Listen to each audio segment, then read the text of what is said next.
المصطفى أما بعد فأعوذ بالله من الشيطان الرجيم بسم الله الرحمن الرحيم والذين إذا فعلوا فاحشة أو ظلموا أنفسهم ذكروا الله فاستغفروا لذنوبهم ومن يغفر الذنوب إلا الله ولم يصروا على ما فعلوا وهم يعلمون وقال نبينا وإمامنا وقدوتنا صلى الله عليه وسلم رغم أنف رجل دخل عليه رمضان ثم انسلخ قبل أن يغفر له أو كما قال عليه الصلاة والسلام وقال تعالى في شأن حبيبه ومحبوبه إن الله وملائكته يصلون على النبي يا أيها الذين آمنوا صلوا عليه وسلموا تسليما اللهم صل على محمد وعلى آل محمد كما صليت على إبراهيم وعلى آل إبراهيم إنك حميد مجيد اللهم بارك على محمد وعلى آل محمد كما باركت على إبراهيم وعلى آل إبراهيم إنك حميد مجيد بلغ العلا بكماله كشف الدجى بجماله حسنت جميع خصاله صلوا عليه وآله سبحانك لا علم لنا إلا ما علمتنا إنك أنت العليم الحكيم اللهم إني أعوذ بك من شر سمعي ومن شر بصري ومن شر لساني ومن شر قلبي ومن شر نبيي محترم حاضرین মুরব্বিয়ান کرام মুসল্লিয়ান ইজরাম প্রিয় ইসলাম প্রিয় কোরআন প্রিয় নবী প্রিয় ভাইয়েরা মহান রব্বুল আলামিনের দরবারে লক্ষ কোটি শুকরিয়া যিনি অত্যন্ত আদর করে মায়া করে যাচাই করে বাছাই করে দুনিয়ার সমস্ত ঝামেলা থেকে মুক্ত করে আজকে আমাদেরকে জুমার দিন মাহে রমজানের জুমার দিন বরকতময় ফজিলতময় দিনে আগে মসজিদে আসার তৌফিক দান করেছেন এজন্য শুকরিয়া দান সকলেই করি আলহামদুলিল্লাহ লক্ষ কোটি দুরূদ ও সালাম বিশ্বমানবতার মুক্তির দূত আকা ইনামদার তাজদার মদিনা সরকারে দু আলম সরওয়ারে দু আলম সরওয়ারে কায়নাত রাহমাতুল লিল আলামিন কুদওয়াতুল লিল মুমিনিন ইমামুল মুরসালিন খাতামুন নবিয়্যিন সাইয়্যিদুস সাকলাইন হযরত মুহাম্মদ মুস্তাফা সাল্লাল্লাহু আলাইহি ওয়াসাল্লামের উপর মুহতারাম হাজিরিন আমরা দীর্ঘদিন যাবত অপেক্ষায় ছিলাম মাহে রমজান আসবে রমজান আসার অপেক্ষায় থাকতে থাকতে একটা পর্যায়ে আমাদের মাঝে রমজান আসলো আবার এখন রমজান আমাদের থেকে বিদায় নেওয়ার পথে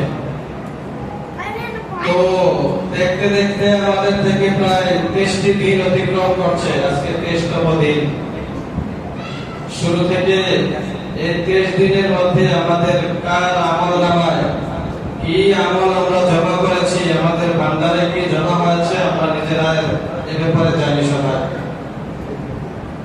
আবার আমাদের আমলনামা থেকে কার কার গুনাহ মাফ করাতে পারছি পারলাম কি পারলাম না গুনাহ কি রয়ে গেল কিনা এটা আল্লাহ তাআলা ভালো ভালোই জানেন। তো আমাদের এই কয়দিন যে কোনো যেরকম ধান্দাই থাকুক বা ফিকির থাকুক না কেন, শেষ মুহূর্তে এসে এখন আমাদের সকলের একটাই ফিকির হওয়া উচিত যে রমজান তো আসলো, আবার বিদায় নিয়ে যাচ্ছে, আমার গুনাহ মাফ হইল কিনা।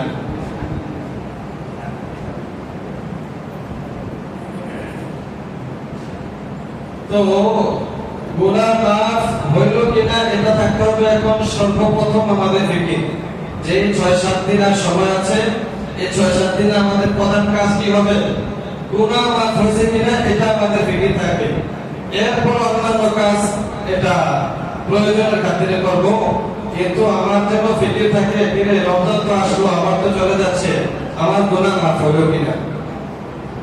আর যদি এরকম ফিকিরটা না হয়, গুনাহ মনে করেন যে মাফ হইল না, রমজান আসলো আবার চলে গেল, তাহলে আমার আপনার কপাল পোড়া গেছে। এটা লিখেন তিরমিজি শরীফের হাদিস 35-45 অর্থাৎ 3545 নম্বর হাদিস।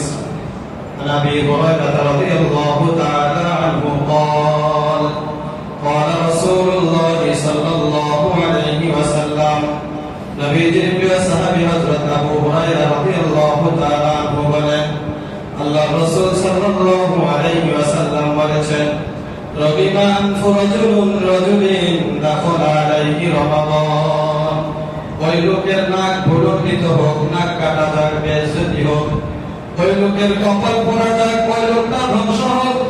দাখালা আলাইহি রমাদান, যার কাছে রমজান মাস আসলো, সুম্মান সালাখা, আবার রমজান মাসটা বিদায় নিয়ে গেল, কবেলা নাই ইউগফারনা, তাকে ক্ষমা করার আগে, গুনাহ মাফ হওয়ার আগে রমজান আসা আবার বিদায় নিয়ে গেল, তো এই লোকটা ভুলুণ্ঠিত হোক, লজ্জিত হোক, বেইজ্জতি হোক, ধ্বংস হোক।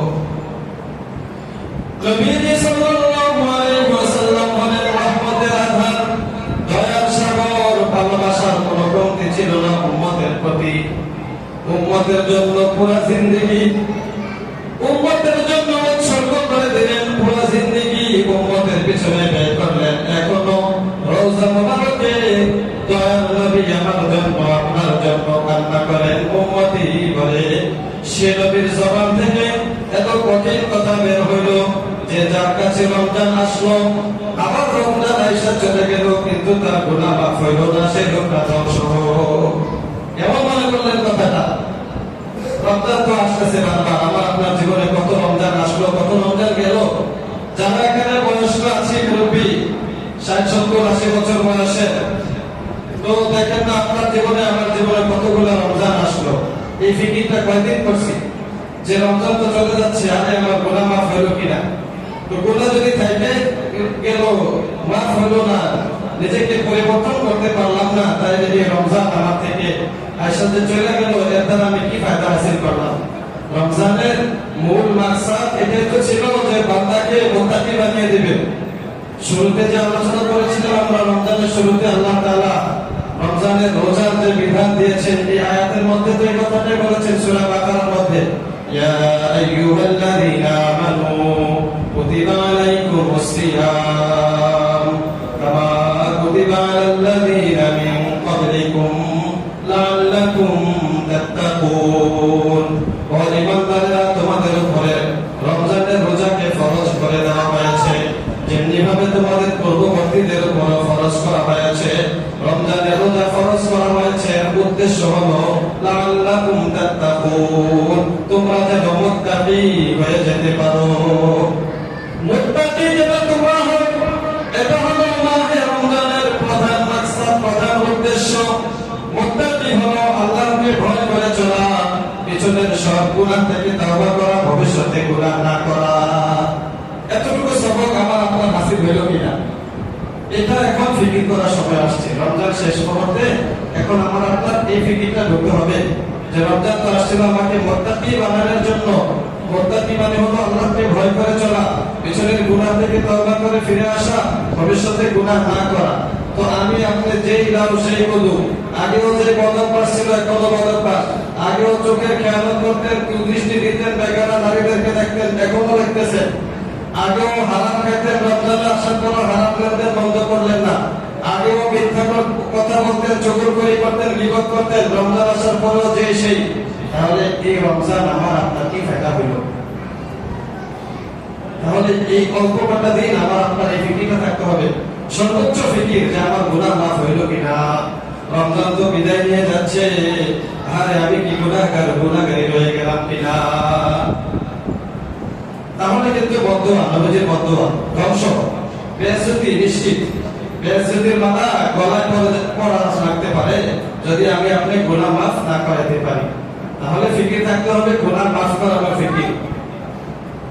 গুনাহ মাফ করানোর জন্য উত্তম এবং সর্বশ্রেষ্ঠ আমল হলো একনিষ্ঠভাবে তাওবা করা, খাঁটি তাওবা করা।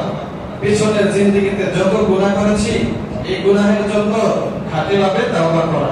সূরা তাহরীম আয়াত নাম্বার 8 আল্লাহ রাব্বুল আলামিন বলেন, ইয়া আইয়ুহাল্লাযীনা আমানু তুবু ইলাল্লাহ তাওবাতান নাসুহা আসা রাব্বুকুম আন ইউকাফিরা আনকুম সাইয়্যাতিকুম عسى ربكم أن يكفر عنكم سيئاتكم ويدخلكم جنات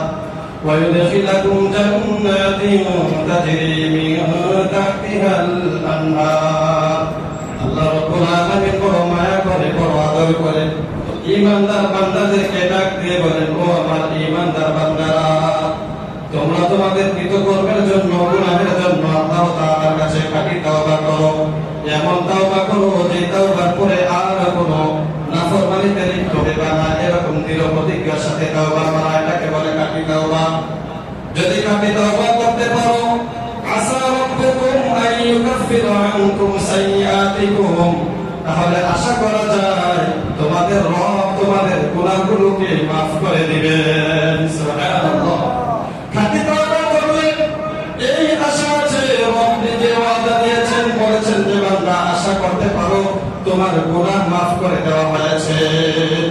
শুধু গুনাহ মাফ করে দিবেন তাই নয়, বরং ওয়ায়ুদখিলাকুম জান্নাত, তোমাদেরকে জান্নাতে প্রবেশ করাবেন। তাহলে এই ৬-৭ দিন যে সময় আছে, আমরা গুনাহ মাফ করানোর ফিকির করব। এর জন্য সর্বশ্রেষ্ঠ আমল বা সবচেয়ে গুরুত্ব দিয়ে যেটা করা সেটা হলো তাওবা করা। আর এই তাওবাটা হবে খাঁটি তাওবা। এই খাঁটি তাওবা যদি করতে পারি তাহলে আমাদের গুনাহগুলো মাফ হয়ে যাওয়ার সম্ভাবনা আছে এবং আশা করা যায়। খাঁটি তাওবা করতে গেলে 4টা শর্ত আছে। কয়টা শর্ত? 4টা শর্ত। খুব মনোযোগ দিয়ে শুনবেন এবং এই আমল করবেন, ইনশাআল্লাহ আশা করা যায় মওতের আগে আগে তাওবাকারী বান্দা হয়ে মারা যাবেন, ইনশাআল্লাহ এই আশা করা যায়। তাহলে এই 4টা শর্ত কি? 1 নাম্বার হলো যে গুনাহে লিপ্ত ছিলাম সেই গুনাহ থেকে ফিরে আসা। কথা বেগানা নারী দেখার গুনাহে লিপ্ত ছিলাম, তো এখন থেকে আর দেখবো না, সেই ওয়াদা করা, ফিরে আসা। সুদের সাথে সম্পৃক্ত ছিলাম, এখন আর সুদের সাথে সম্পৃক্ত থাকবো না। হারাম কথাবার্তা বলতাম, গীবত করতাম, মিথ্যা বলতাম, এখন আর বলবো না। মানুষকে কষ্ট দিতাম, এখন আর দেব না। এরকমের যত খারাপ কাজ আছে সবগুলো থেকে ফিরে আসা, এটা হলো সর্বপ্রথম শর্ত। মোবাইলে মনে করেন আপনি গুনাহে লিপ্ত হন, গুনাহ মোবাইলের মাধ্যমে হয়ে যায়, তো যে অ্যাপস বা যেই মাধ্যমে মেসেঞ্জার, ফেসবুক, ইউটিউব আপনার গুনাহ হয়, তো আপনি তাওবা করবেন মানে এখান থেকে ফিরে আসবেন, এটা ব্যবহার করবেন না। এটা হলো প্রথম শর্ত, গুনাহ থেকে ফিরে আসা। সুদী লেনদেন থাকলে এই লেনদেন কার্ড সেট করে দেওয়া, এখন থেকে শেষ। যে যা লেনদেন ছিল সব শেষ, যাদের থেকে সুদের টাকা খাইছে এগুলো সব ফেরত দিয়ে দেওয়া, এটা সিরিয়াল আসতেছে বান্দার হকের কথা। এরপরে মনে করেন বেশি কথা বলতে থাকে, অনেক জায়গায় পার্টনারের মধ্যে সেরা ছিলেন, মানে কথা বলতে গেলে আপনার চেয়ে কেউ বেশি বলতে পারে না। কথা বলতে বলতে মানুষের গীবত, মিথ্যা আর চাপা ছাড়তে ছাড়তে কোন পর্যায়ে পৌঁছে গেছেন এটা আপনারটা নিজেও জানেন না। এরকম আসলে কিছু লোক মানে চাপাতে শুরু করছে, এই আসমান, প্রথম আসমান, দ্বিতীয় আসমান, তৃতীয়, 7 আসমান সেরে যেতেছে। তো এগুলো যে মিথ্যা কথা, এটা কিন্তু একটু অনুধাবন করতেছে না, নিজে নিজে মিথ্যা কথা বানায় বলতেছে আর এরকম মানুষকে হাসাতেছে বা এই শ্রেষ্ঠত্ব জাহির করতেছে, প্রকাশ করতেছে। মাশাআল্লাহ, আমি খুব চাপাবাজ, খুব কটু, অনেক কথা জানি। তো এই গুনাহে লিপ্ত ছিলেন, এখান থেকে ফিরে আসা, এটা হলো প্রথম শর্ত। দ্বিতীয় শর্ত হলো অন্তরে লজ্জিত হওয়া, অনুতপ্ত হওয়া। মুসলিম শরীফের হাদিসের মধ্যে আছে রাসূলুল্লাহ সাল্লাল্লাহু আলাইহি ওয়াসাল্লাম আন-নাদাম ওয়া তাওবা, নবীজি সাল্লাল্লাহু আলাইহি ওয়াসাল্লাম বলেন লজ্জিত হওয়া এটাই হলো তাওবা। মানে যে গুনাহটা আপনি করেছেন এটার জন্য মনে মনে লজ্জিত হইলেন, বেশ কি কাজটা করলাম, আমার মতো মানুষ এই কাজটা করাটা ঠিক হইলো, আমি কিভাবে এই কাজটা করতে পারলাম, আমারও তো একটা মেয়ে আছে, আমি কিভাবে আরেকটা মেয়ের দিকে তাকাইলাম, আমার ঘরেও তো মা আছে, আমি কিভাবে আরেক মায়ের দিকে কুদৃষ্টি দিলাম, আরে আমারও তো এরকম স্ত্রী আছে, আমি কিভাবে আরেকজনের স্ত্রীকে নিয়ে বাজে মন্তব্য করলাম, তার সাথে কিভাবে খারাপ কথাবার্তা বললাম। এ ধরনের যত গুনাহ হতে পারে সব গুনাহের জন্য মনে মনে লজ্জিত হওয়া, এটা হলো দ্বিতীয় শর্ত। তৃতীয় শর্ত হলো মনে মনে পাক্কা এরাদা করা, দৃঢ় ইচ্ছা করা, মজবুত ইচ্ছা করা যে এই যে গুনাহটা আমি করছি এটা ভবিষ্যতে করবো না, এই যে কুদৃষ্টি আমি দিলাম, নজরের খেয়ালত করলাম, এটা থেকে তওবা করলাম তো আর জীবনে আমি এটা দিব না ইনশাআল্লাহ। এই যে আমি খারাপ কথায় লিপ্ত থাকতাম, আগে বেশি বেশি মিথ্যা কথা বলতাম, তো এগুলো আর করবো না। সুদী লেনদেনে জড়িত ছিলাম, যা সুদী লেনদেন ছেড়ে দিলাম, আল্লাহ তাআলা রিজিকের মালিক, আল্লাহ রাজ্জাক। হারাম কামাই করতাম, হারাম কামাই বন্ধ করে দিলাম। ব্যবসার মধ্যে বাপ্পাকে সিনারি করতাম, মিথ্যা কথা বলতাম, 5 টাকা বাংলা বলতাম যে এটা কিনাই করছে 50 টাকা, তো এরকম বাপ্পাকে সিনারি এখন থেকে ছেড়ে দেব। মানুষের সাথে খারাপ ব্যবহার করতাম, এখন থেকে আর করবো না। এরকম প্রত্যেকটা গুনাহের জন্য দৃঢ় ইচ্ছা করা যে আমি এটা ভবিষ্যতে করবো না। তাহলে আমরা কয়টা শর্ত পাইলাম এ পর্যন্ত? 3টা। 1 নম্বর হলো পূর্বের গুনাহ থেকে ফিরে আসা, 2 নম্বরে হলো গুনাহের জন্য লজ্জিত হওয়া, অনুতপ্ত হওয়া, অনুশোচনা জাগ্রত হওয়া, 3 নম্বর হলো ভবিষ্যতে এই গুনাহটা আর কখনো করবো না, এই ইচ্ছা করা। 4 নম্বরে একটা শর্ত আছে, এটা হলো সবচেয়ে বেশি গুরুত্বপূর্ণ। এই শর্তটা হলো আপনি যে গুনাহে লিপ্ত ছিলেন এটা যদি বান্দার হকের সাথে জড়িত হয় তাহলে বান্দার হক আদায় করে দেওয়া, অথবা এটা যদি আল্লাহর হকের সাথে জড়িত হয় তাহলে আল্লাহর হকটা আদায় করার সম্ভাবনা থাকলে, রাস্তা থাকলে আদায় করে ফেলা। এটা বিস্তারিত ব্যাখ্যা কি?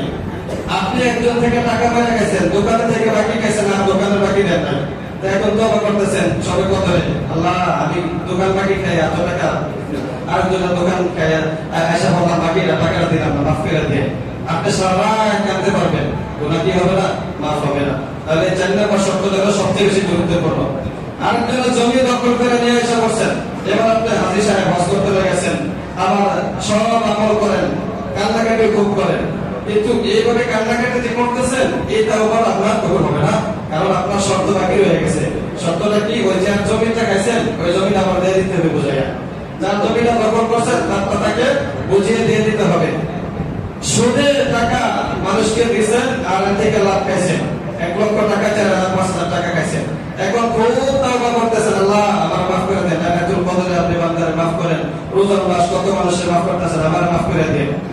তো আপনি যার জনের থেকে সুদ খেয়ে রাখছেন এটা কিন্তু তার জন্য হকটা মেনে খাইছেন, তো যার যার কাছ থেকে সুদের টাকা খাইছেন এই টাকাগুলো আদায় করে দিতে হবে, এটা বান্দার হক। এভাবে যে কোনো মানুষকে ঠকাইছেন, রিকশাওয়ালার ভাড়া 10 টাকা, 20 টাকার জায়গায় 10 টাকা দিয়েছেন, দিয়ে একটা জমক দিয়ে দিয়েছেন সাথে ফ্রি, ভাড়া 20 টাকা দিয়েছেন কত? 10 টাকা, আর সাথে ফ্রি একটা জমক, তো আর 10 টাকা দিয়েছেন না। অথবা কোনো গাড়িওয়ালা বাড়ি এরকম করছেন, জুলুম 2 দিক থেকে হয়, কিন্তু প্যাসেঞ্জার অনেক সময় জুলুম করে, অনেক সময় ড্রাইভারও জুলুম করে। আমরা জুলুমের জন্য সেরা বাংলাদেশের মানুষ, বাংলাদেশ না বিভিন্ন দেশে, মানে যে যার উপরে পারে, যে একটু উপরে লেভেল আছে একটু নিচের পর্যায়ে যে আছে এর উপরে জুলুম করে, মানে অফিসারের তার নিচের পর্যায়ে উপরে জুলুম করে, এর এবার এর নিচের পর্যায়ে যে আছে এর উপরে জুলুম করে। এভাবে দেখা যায় একটা নিম্ন শ্রেণীর লোকও জুলুম থেকে খালি থাকে না। তো এটা একটা আমাদের বড় অভ্যাস, শুধুমাত্র ক্ষমতা থাকলেই জুলুম করার মতো শক্তি আছে, এজন্য যে আমি জুলুম করবো, ক্ষমতা দেখাবো, এটা উচিত না। সব জায়গায় ইনসাফ করতে হবে, এমনকি ঘরের মধ্যেও আপনার স্ত্রী আপনার কাছে ইনসাফ পাও না, আপনার সন্তানেরা আপনার কাছে ইনসাফ পাও না, ছেলে মেয়ের সাথেও জুলুম করা যাবে না, আপনার ছেলে মেয়ে তাদের সাথেও জুলুম করা যাবে না। জুলুম কি?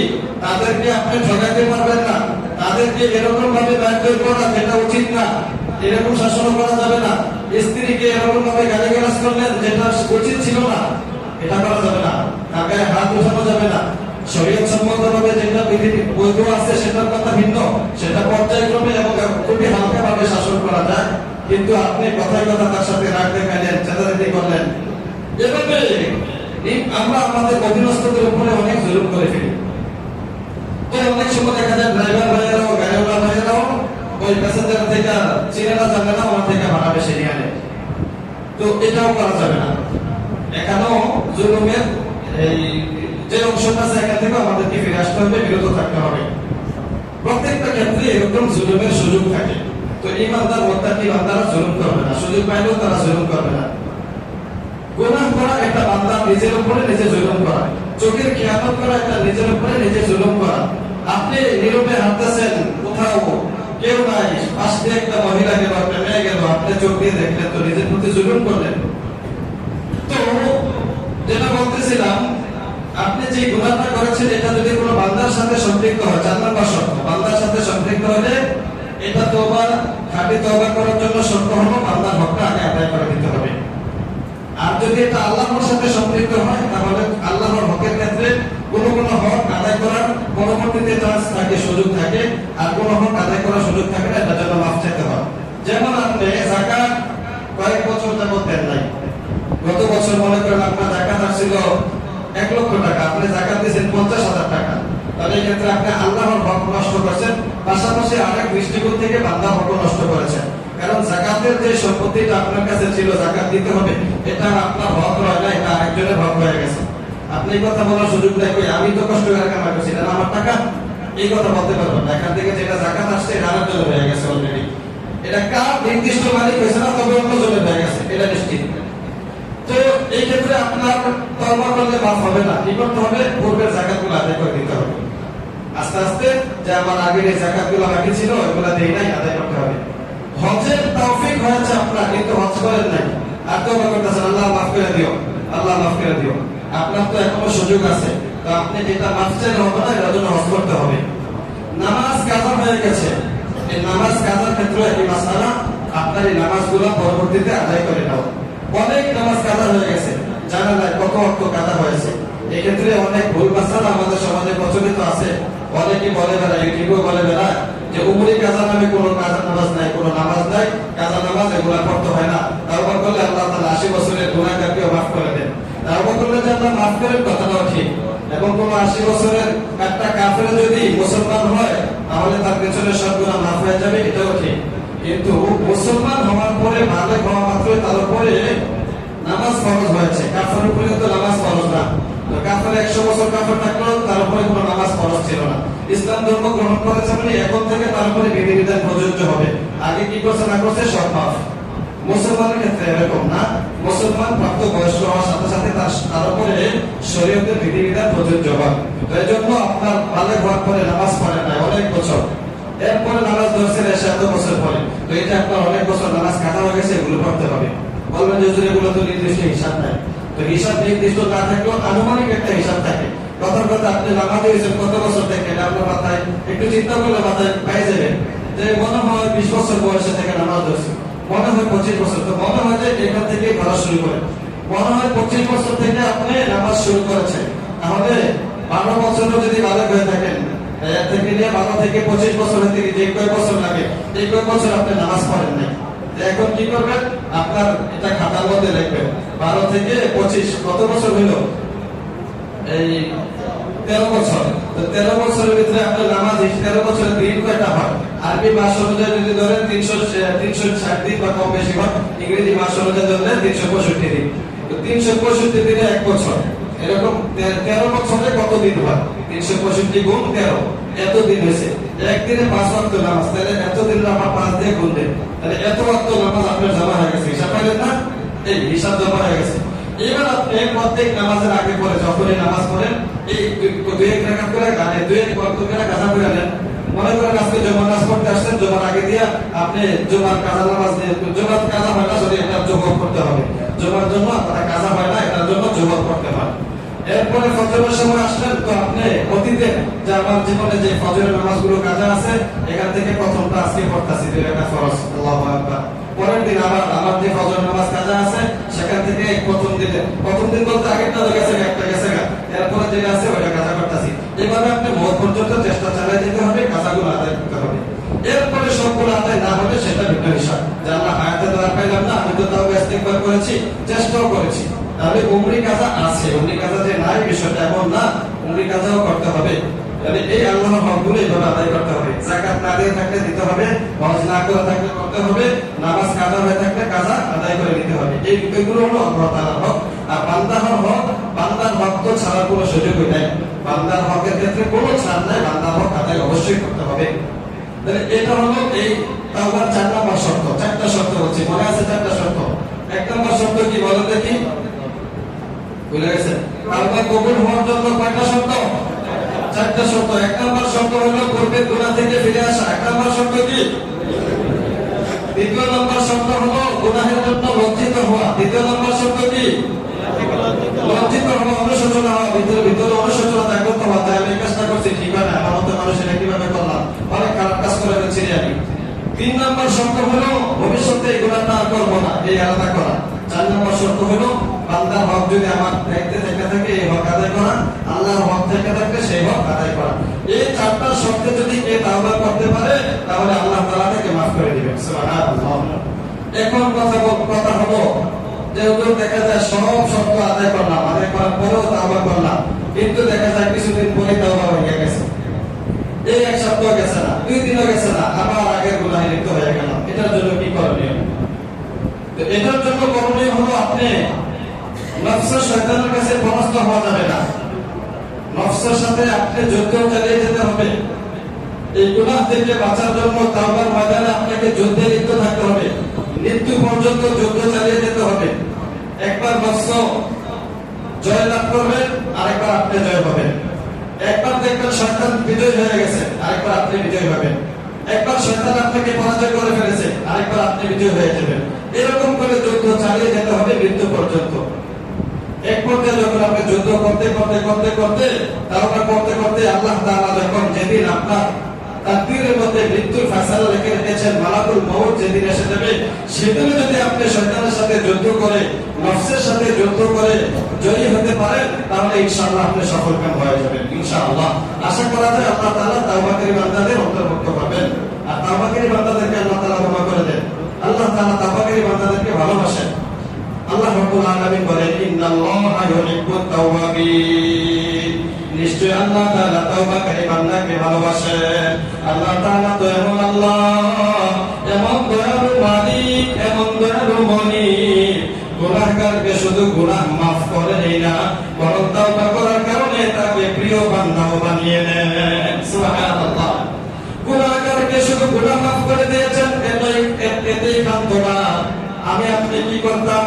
কোন আমার আপনার অধীনস্থ কেউ যদি কোন অপরাধ করে ফেলে, তো বেশি পিড়াপিড়ি করলে বলি কি, ঠিক আছে তবে মাফ করে দিলাম, যা তোরা আমি কিছু করবো না, যা।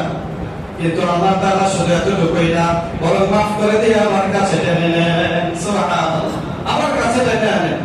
আমার আপনার অধীনস্থ কেউ যদি 1, 2, 3 অপরাধ করে ফেলে, স্কুল কলেজ মাদ্রাসার ছাত্ররা যদি বড় ধরনের কোন অপরাধ করে ফেলে, বহিষ্কার, একটা যদি মাফ করে দেওয়া হয়, দ্বিতীয়টা সময় বহিষ্কার, অথবা দ্বিতীয়টাও মাফ করে দেওয়া হয়, তৃতীয়টা সময় বহিষ্কার। এক পর্যায়ে ছাত্রটাকে আর রাখা হয় না, প্রতিষ্ঠান থেকে বের করে দেওয়া হয়। কোন কোম্পানিতে চাকরি করেন, কোন প্রতিষ্ঠানে চাকরি করেন, দেখবেন একটা বড় ধরনের অপরাধ করেছেন, নোটিশ এসে যাবে।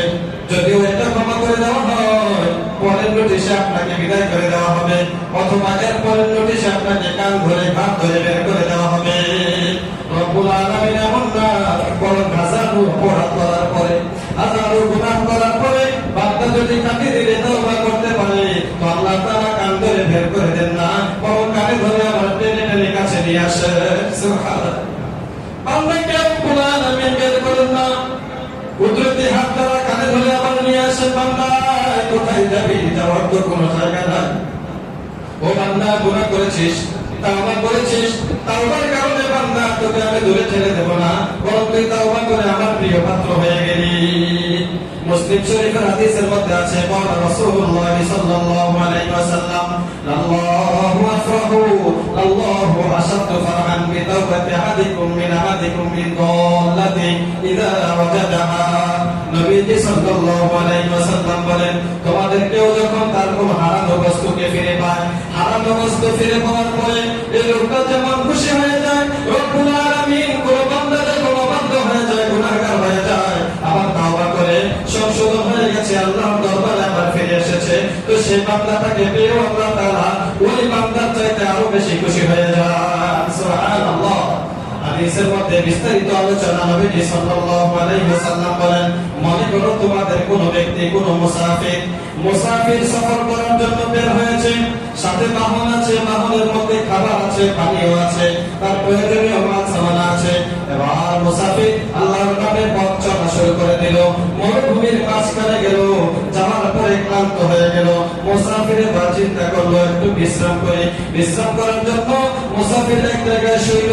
শোয়ার পরে তার চক্ষুগুলো বন্ধ হয়ে গেল, ঘুম এসে গেল। ঘুম থেকে জাগ্রত হওয়ার পরে মুসাফির দেখতেছে তার যে বাহনটা ছিল, বাহনের মধ্যে তার প্রয়োজনীয় পানি ছিল, প্রয়োজনীয় খাবার ছিল, প্রয়োজনীয় মাল সামানা ছিল। হায় হায়, এখন তো সেই বাহনটা নাই, হারিয়ে গিয়েছে। অবস্থাটা এখন কেমন? নবীজি বলেন, এবার সে চিন্তা করতেছে সামনে যাওয়ার মতো আমার এখন কোনো উপায় নাই, সামনে রাস্তাও অনেক দূরে, আমার পিছনে চলে যাবো এটারও কোনো উপায় নাই, অনেক দূর থেকে এসে বসি মাঝখানে। মনে করেন বিশাল মরুভূমি, আরব দেশে যারা থাকে মাঝামাঝি এসে পড়ছেন, এখন পিছনে যাওয়ার মতো কোনো ব্যবস্থা নাই, গাড়ি ছাড়া বাহন ছাড়া সামনে যাওয়ার মতো কোনো ব্যবস্থা নাই। এই অবস্থায় মুসাফির চিন্তা করলো কি করা যায়, মৃত্যু ছাড়া তো এখন আমার কোনো উপায় নাই। নবীজি বলেন, এই বান্দা এখন মৃত্যুর প্রহর গুনতে লাগলো। মৃত্যুর চিন্তা করে করে বান্দা এখানে এসে পড়লো যে যাক, মৃত্যু আসলে এখানে এসে যাবে, কোথাও তো যাওয়ার জায়গা নয়। বান্দা এবার চক্ষু বন্ধ করে ফেললো। কিছুক্ষণ পরে চক্ষু খুলে দেখলো তার যে বাহনটা ছিল, বাহনের মধ্যে খাবার ছিল, পানীয় ছিল, প্রয়োজনীয় আসবাবপত্র ছিল। এবার সেই বাহনটা সব মাল সামানা সহ তার সামনে হাজির। সুবহানাল্লাহ। নবীজি বলেন, বলো দেখি বান্দা কেমন খুশি হবে, এই মুসাফির কত খুশি হবে। নবীজি বলেন, খুশি হয়ে এই মুসাফির এবার দোয়া করতে থাকে, আল্লাহুম্মা আনতা আবদি ওয়া আনা রাব্বুক। আয় আল্লাহ, আপনি হলেন আমার গোলাম, আমি হলাম আপনার রব। কথাটা কি ঠিক আছে? উল্টো হয়ে গেল, উল্টা হয়ে গেল। নবীজি বলেন, খুশির আগে সবচেয়ে বান্দা এটা বলে ফেললো, আয় আল্লাহ, আপনি হলেন আমার গোলাম আর আমি হলাম আপনার রব। খুশির কারণে কথা কিছু এলো বলো হয়ে যায়, উলট পালট হয়ে যায়। নবীজি বলেন, এই বান্দা যে এত খুশি হলো, ও আমার উম্মতেরা শোনো, কোন উম্মত কোন বান্দা যদি গুনাহ করার পরে, নাফরমানি করার পরে আল্লাহর দরবারে ফিরে আসে, তওবা করে চোখের পানি ছেড়ে দিয়ে বলে, আল্লাহ অতীতের গুনাহ থেকে তওবা করতেছি, আয় আল্লাহ অনেক গুনাহ করে ফেলেছি আর করব না, আয় আল্লাহ অনেক দৃষ্টি দিয়েছি আর দেব না, আর রব্বুল আলামিন অনেক হারাম করবে লিপ্ত ছিলাম, আর কখনোই হারাম করে জড়িত হব না, মানে ভবিষ্যতে আর করব না, তুমি আমাকে মাফ করে দাও। নবীজি বলেন, ওই যে বান্দা তার বাহনটাকে পেয়ে যে খুশি হয়েছিল, এর চাইতে আরো বেশি খুশি হয়ে যান আল্লাহ। সুবহানাল্লাহ, আল্লাহ আরো বেশি খুশি হয়ে যান। তাহলে এই সুযোগটা আমি আপনি কেন হাতছাড়া করবো বলেন দেখি? কত বড় দয়া অনুগ্রহ করেছেন মাওলা, তাওবার দরজা খোলা রেখেছেন। যদি তাওবার দরজা খোলা না রাখতেন অবস্থাটা কি হতো বলেন দেখি? এই তাওবার দরজা খোলা রাখার কারণে বহু বান্দাকে আল্লাহ তাআলা মাফ করে দিবেন, হাজারো নাফরমানকে আল্লাহ মাফ করে দিবেন। কিন্তু আমি আপনি যেন এরকম নাফরমান আর কপাল পোড়া না হই যে তাওবা করার সুযোগ পাইলাম না, মারা গেলাম। কত বান্দা এমন আছে তাওবা করার সুযোগ পায় না, ভাবছে আগামীকালকে তাওবা করবো, ভাবছে নামাজ এতদিন পড়ি নাই, আগামীকালকে থেকে পড়বো, মনে করতেছে যে যা আর কয়েকটা দিন যাক, এরপরে আল্লাহ বুজুর্গ হয়ে যাবো, সুদি কারবার ছেড়ে দেবো, হারাম লেনদেন করবো না, হারাম কর্মে জড়িত হবো না, এই আর কয়েকটা বছর চাকরিটা করি, কিছু টাকা হাতে হইলে এরপরে ছেড়ে দেবো, এটা এই চাকরিটা আমি আর করবো না, এটা যেহেতু খারাপ, এটা যেহেতু গুনাহের কাজ, হারাম ভাবে ইনকাম, এটা আর করবো না। এরকম করতে করতে বহু বান্দা কবরে চলে গেছে, তাওবা করার সুযোগ হয় না। আমি আপনি এই আশায় বসে আছি, আমার মতো আপনার মতো অনেক বান্দা এরকম আশা ছিল যে আমরা মৃত্যুর আগে তাওবা করবো, মৃত্যুর আগে আগে ভালো হয়ে যাব, মৃত্যুর আগে আগে মদ খাওয়া ছেড়ে দেবো, নেশা ছেড়ে দেবো, জুয়া ছেড়ে দেবো, মৃত্যুর আগে আগে মানুষের হক মারা ছেড়ে দেবো। তো এই আশা করতে করতে অনেক বান্দা এখন কবরে চলে গেছে, তার আশা পূরণ হয় না। তাহলে কত বড় নাফরমানির কথা! রব তো কি সুন্দর একটা চান্স দিয়ে দিয়েছিলেন, কত সুযোগ! এই গুনাহ মাফের জন্য কত মাধ্যম দিতেছেন, লাইলাতুল কদর, রমজান, শেষ দশক, জুমার দিন, আরে কত মাধ্যম দিয়ে রাখছেন শুধুমাত্র গুনাহ মাফ করার জন্য। হাদিসের মধ্যে আছে, ইবনে মাজাহ হাদিসের মধ্যে নবী সাল্লাল্লাহু আলাইহি ওয়াসাল্লাম বলেন, ইন্নাল্লাহা ইয়াবসুতু ইয়াদাহু বিল লাইলি লিয়াতুবা মুসিউন নাহার ওয়া ইয়াবসুতু ইয়াদাহু বিন নাহারি লিয়াতুবা মুসিউল লাইল। নবীজি বলেন, আল্লাহ তাআলা প্রতি রাত্রে তার রহমতের হাত প্রসারিত করে দেন বান্দার দিকে, যাতে করে দিনের গুনাহগাররা রাতে এসে তওবা করে। আবার প্রতিদিন এভাবে হাত প্রসারিত করে দেন যাতে করে রাতের গুনাহগাররা দিনের বেলা এসে তওবা করে। এত ওয়াফা, এত সুযোগ আল্লাহ তাআলা আমাকে আপনাকে দিতেছেন, কই আমি আপনি তওবা করার সুযোগ পাচ্ছি না। তো প্রিয় ভাই, এই সুযোগ হাতছাড়া করা যাবে না। আপনি আমি এই রমজানের শেষ আর কয়েকটা দিন মাত্র বাকি আছে। গুনাহ মাফের সর্বশ্রেষ্ঠ সময়গুলো আমাদের সামনে আছে। একেবারে সর্বশ্রেষ্ঠ সময় বলতে পারেন। বছরের মধ্যে সর্বশ্রেষ্ঠ মাস হলো রমাদান, আবার রমজানের মধ্যে সর্বশ্রেষ্ঠ দিন রাত হলো লাইলাতুল কদর। তাহলে এই সুযোগগুলো আমাদের সামনে এখনো সম্ভাবনা সুযোগ আছে আমাদের হাতে, এগুলো হাতছাড়া করা যাবে না। এখন থেকে নিজেকে সংশোধন করে নিতে হবে। নিজেকে সংশোধন করার জন্য এরকম মন মানসিকতা পয়দা করতে হবে। রবের কাছে নীরবে কান্নাকাটি করে বলতে হবে, আল্লাহ যা করেছি সব ভুল করেছি। তওবা করার সময় বিস্তারিত বলা যায়, সংক্ষিপ্ত বলা যায়, আল্লাহ পেছনে সব গুনাহ ক্ষমা করে দেন। আবার বিস্তারিত বলেন, আল্লাহ আমি যে এই গুনাহটা লিপ্ত ছিলাম এটা আমার মাফ করে দেন, এটা আমি আর করবো না। আল্লাহ আমি এই কাজটা করতাম এটা আর করবো না, এইটা লিপ্ত ছিলাম এটা আর করবো না। এভাবে নিজেকে সংশোধন করে নেওয়া। এরপরে শয়তানের সাথে পরাজয় যুদ্ধ চালিয়ে যাওয়া, নফসের সাথে যুদ্ধ চালিয়ে যাওয়া। দেখবেন তওবা করছেন, পরের দিন আবার গুনাহ করে ফেলছেন। তো এর দ্বারা হতাশ হওয়া যাবে না, এর দ্বারা নিরাশ হওয়া যাবে না যে কই আমি তো পারলাম না, তওবা করে তো ঠিক থাকতে পারলাম না। এটা আপনাকে ভাবতে হবে না। আপনি যখন চারটা শর্ত সাপেক্ষে তওবা করবেন, আল্লাহ তাআলা তওবা কবুল করে নিয়েছেন। মনে যদি গুনাহ হয়ে যায়, গুনাহ করে ফেলে এটা না, কিন্তু তওবা করার সময় নিয়ত আছে যে এখন তওবা করলাম আজকে রমজানের লাইলাতুল কদর, এরপর আমরা সময় করে রমজানটা শেষ হোক, তারপর আবার এই কাজটা করব না, তাহলে কিন্তু তওবা কবুল হবে না। দৃঢ় ওয়াদা থাকতে হবে আল্লাহর কাছে। দেখেন আল্লাহ তাআলার সাথে বাটপারি চলে না, আল্লাহ তাআলার কাছে এরকম চালাকি বাটপারি চলে না। মনে মনে আছে যে গুনাহটা আবার করবো সুযোগ পাইলে রমজান গিয়ে রাখা, আবার এমনি তওবা করতেছেন, এটা কিন্তু কবুল হবে না। আল্লাহ তাআলা কিন্তু মনের খবর জানেন, ইন্নাল্লাহু খাবীরুম বিস-সাবিরিল্লাহি আলিমু বিযাতিস সুদূর। তাহলে মন থেকে তওবা করা যে আমি ভবিষ্যতে এই গুনাহটা করব না। গুনাহের কাজ আমরা তো সবাই জানি, নামাজ না পড়া এটা কি গুনাহের কাজ না সওয়াবের কাজ? বলেন দেখি। গুনাহের কাজ। জামাতে নামাজ না পড়া এটাও গুনাহের কাজ। মানুষের হক মেরে খেয়ে দেওয়া এটাও গুনাহের কাজ। মানুষের সাথে খারাপ ব্যবহার করা এটাও গুনাহের কাজ। সব আমরা মোটামুটি জানি। তবে এই কাজগুলো থেকে ফিরে আসা, দৃঢ় ওয়াদা করা এবং প্রতি মুহূর্তে নফসের সাথে আর শয়তানের সাথে জিহাদ চালিয়ে যাওয়া। মৃত্যুর আগে কোনো ফারেক নাই, অবসর নাই, এই কথা ভাবার কোনো সুযোগ নাই। মাশাআল্লাহ এখন তো আমি বুজুর্গ হয়ে গেছি, 1 বছর 1 সপ্তাহ হয়ে গেছে গুনাহটা করতে করি না, তার মানে আমি ভালো হয়ে গেছি না। নিজেকে কখনো ভালো মনে করা যাবে না। ফালা তুযাক্কু আনফুসাকুম, কোরআনে রব্বুল আলামিন বলেন নিজেদেরকে তোমরা এরকম পবিত্র মনে করিও না। ওমা উবাররিউ নাফসি ইন্নান নাফসা লাআমারাতুন বিসসুই। হযরত ইউসুফ আলাইহিস সালাম সহ এরকম বড় বড় যারা ছিলেন সবাই তাদের একটাই ছিল, তাদের যে সাধনা ছিল, মিশন ছিল যে তারা নফসের সাথে জিহাদ চালিয়ে যেতেন। মৃত্যু পর্যন্ত আমি আপনি নফস আর শয়তানের সাথে জিহাদ করতে হবে, যুদ্ধ করতে হবে। গুনাহ থেকে নিজেকে মুক্ত মনে করা যাবে না। যখনই গুনাহ করে ফেলবো আবার তওবা, গুনাহ করে ফেলবো আবার তওবা, গুনাহ করে ফেলবো মানে হয়ে গেছে বলে, তাহলে তাওবা থেকে খালি থাকা যাবে না। আল্লাহ তাআলা আমাদেরকে সব সময় খাঁটি দিনে তওবা করার তৌফিক দান করুন। আমিন। ওয়া আখিরু দাওয়ানা আলহামদুলিল্লাহি রাব্বিল আলামিন।